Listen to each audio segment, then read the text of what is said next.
Hello everybody and welcome to my recap of episode 2 of Moon Knight. I am Dan Murrell. This is Muffin. She's going to be joining us. She'll probably leave in the middle of the review. She usually does, but she just wanted to chill, so I said, hey, why not? So we pick up episode 2 not too long after the end of episode 1, after we first see the emergence of Moon Knight, the battle with the Jackal in the museum. Steven returns to work and has to explain to his boss why he's running around like a maniac on the surveillance cameras from what seems to be like an invisible monster, and I think that we've all been in that situation, am I right? But because running from invisible monsters is generally discouraged in a museum, he loses his job, which is really sad because he didn't really even like the job, but it was still the best thing in his life. And a lot of people mentioned, and I didn't make mention of last week, the steak scene, which I specifically said was one of my favorite parts of episode 1. There was one thing that a lot of people focused on, which is the fact that he ordered the best cut steak that there was, but then the waiter said that he was going to default to cooking it well done. And how'd you like that?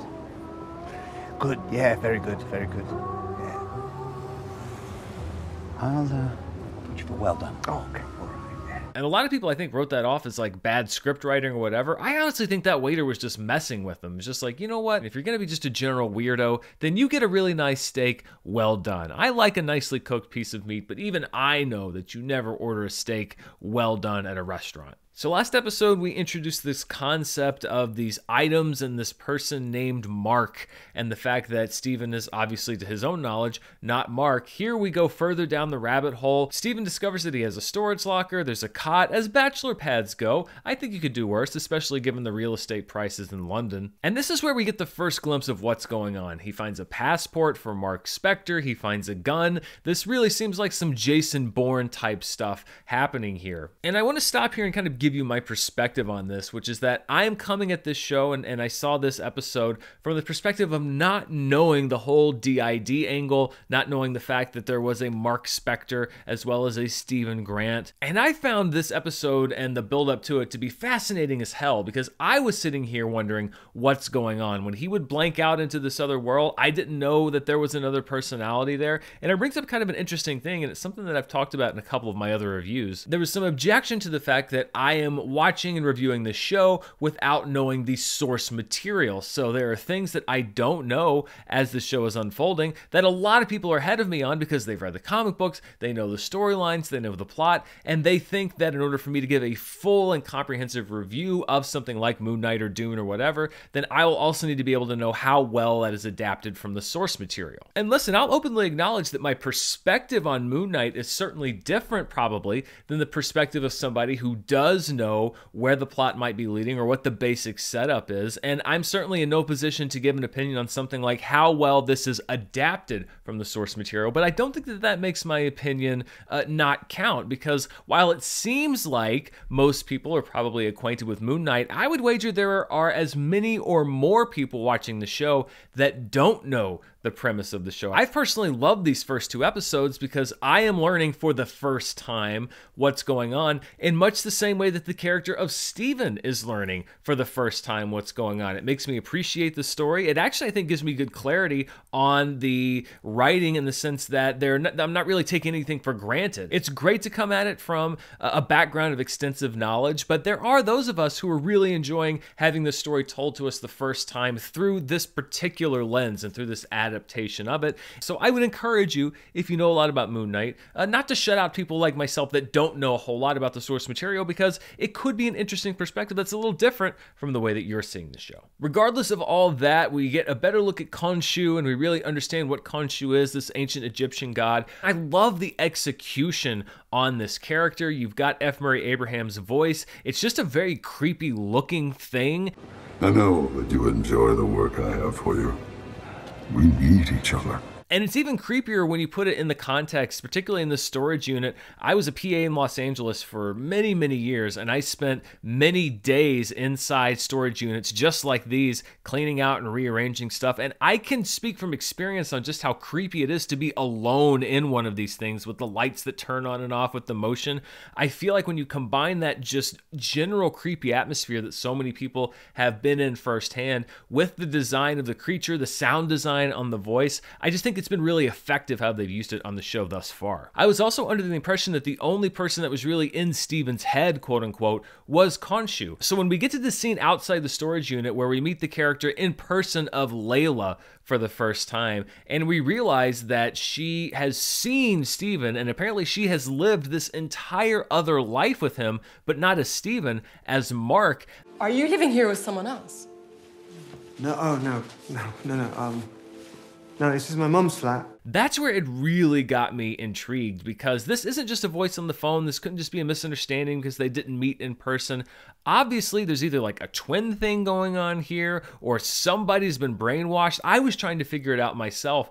And the whole reveal with the DID thing, again, it puts the first episode in perspective with the mirrors and talking to himself. You understand the full relevance of that. I like how they're using these 6 episodes because it really is kind of unfolding as a small movie. It doesn't feel like they're trying to make artificial plot beats in these first, 2 episodes to make them seem like mini movies, because it's like, well, if we don't have 2 or 3 action beats and people aren't going to be satisfied, it really does seem like long form storytelling, which I think is the advantage with things like these Marvel shows. I've liked the structure so far, and I'm going to be very curious to see if they're able to keep the pace and structure intact as we get towards the end of the story. This is also the on-screen introduction of May Kalamaui as Leia, Mark's wife. They obviously have a very complicated relationship that we're learning about along with Steven, and I will say again, without tipping my hand too much, that this relationship gets even more complicated and intriguing as the episodes go on, or at least the 2 other episodes that I've seen. I talked last week about really digging Ethan Hawke as Harrow in this show, and I think it only deepened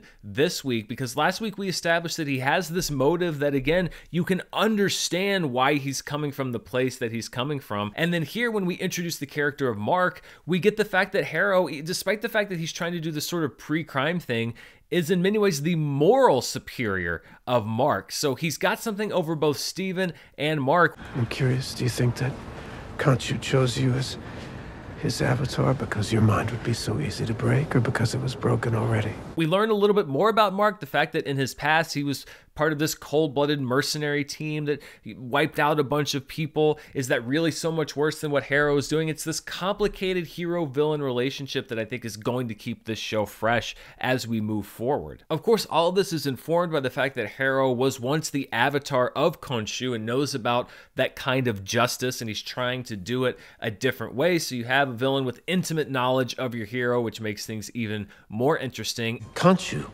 punishes those who have already walked an evil path. His retribution comes too late. And as we sort of widen the scope here, this is the most, in a way, DC of the Marvel projects that we've seen, and that it's very godly. It's very much about, the powers of the Egyptian gods being played out by the avatars here on Earth, these sort of big picture ideas. And it's not something that only DC does, but it does harken back to things like the Wonder Woman mythology. I also like that we learn that Harrow's cane is not just a lifestyle choice to support his glass walking habit. It actually can do some cool stuff. I don't know about you, but I think I would kind of like a cane that I can smash on the ground and bring forth some kind of crazy creature from the depths of, not hell, but certainly somewhere. I don't know if it would be a jackal. I think maybe I'd want to bring like a litter of puppies out just to like make people happy, but I don't know if they make canes for that. I'm not really in the magic cane business. Much like Moon Knight itself, I don't have a deep background in the magical cane processes in history, so perhaps this is the only thing that you can make magic canes do. I will say that almost by default, Harrow is the best accessorizer since Michael Clark Duncan's Kingpin back in Ben Affleck's version of Daredevil. Of course, I think he gets extra points, as I said, for the functionality. The other thing this episode really cemented was the basic plot line, or at least the plot line it seems like for the first few episodes of this show,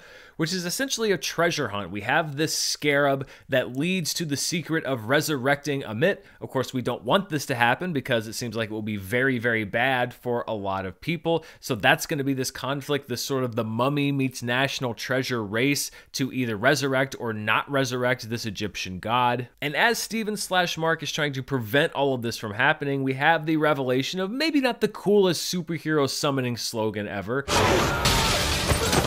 Summon the suit! Summon the suit is not exactly Shazam. It's not as much an invocation of a superhero as it is the tagline for a Men's Warehouse Harry Potter crossover event. But I do like that the two different suits that Mark and Steven summon, try saying that 5 times fast, are very different.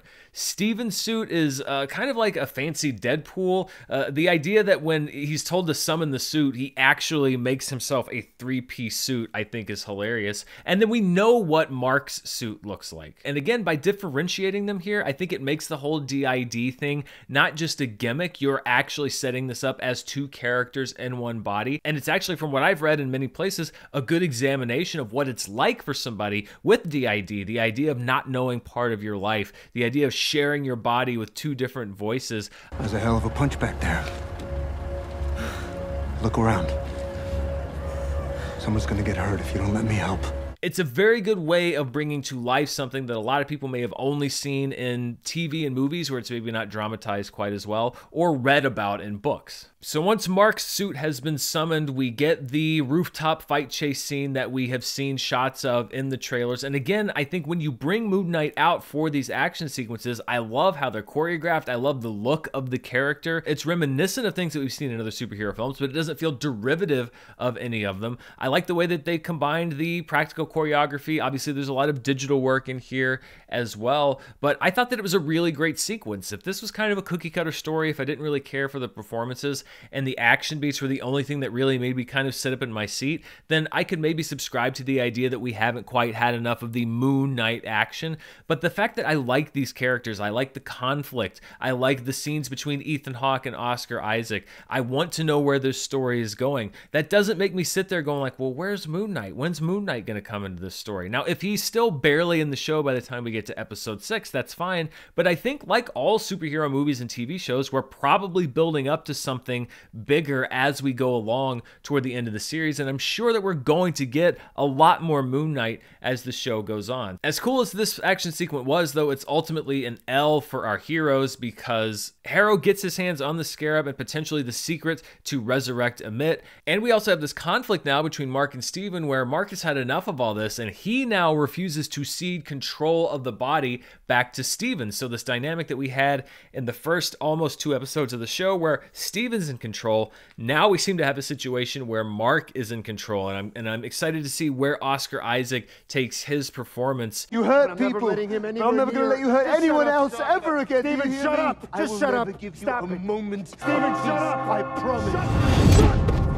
2 episodes in, and I know that this hasn't been a performance for everybody, but I really, really like what he's doing in this show. I mean, it's unlike anything I've seen Oscar Isaac do in the past. It's very unique. It doesn't feel like he's just somebody who's kind of sleepwalking through a script because he wanted a big prestige role in a superhero TV show. It really does seem like he's engaged as an actor into what he can bring to now these 2 characters, and it really shows on the screen. And we have the Mark Layla story as well. I hope we get to hear more of that from both her perspective and Mark's perspective, where he's acting as her protector in some way because Khonshu really wants her to be the avatar of his justice, and he's basically saying, well, I'm not going anywhere because I don't want him to get his paws on you. So you have this conflict between Mark and Steven, between Mark and Khonshu, between Layla and Mark.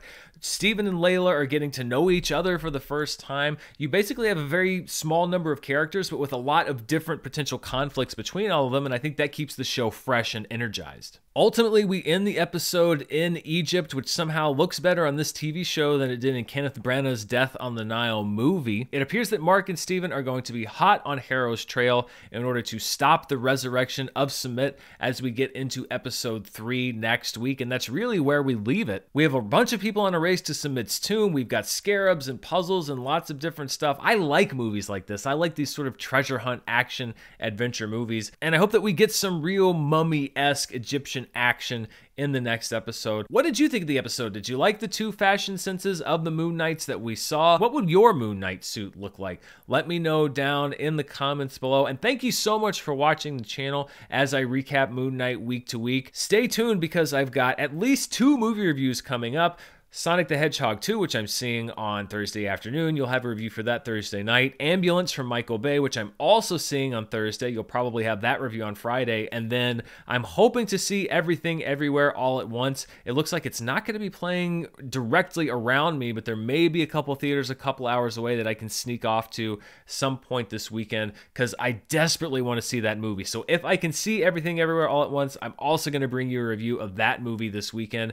And don't forget, I'll be back next week with a recap of Moon Knight Episode 3. Of course, Charts with Dan every week where I look at the box office, and it looks to be like another busy box office week. And we are building up to another big MCU film event in about a month with Doctor Strange in the Multiverse of Madness. So much going on. We've got an Obi-Wan show coming up. Lots of great stuff.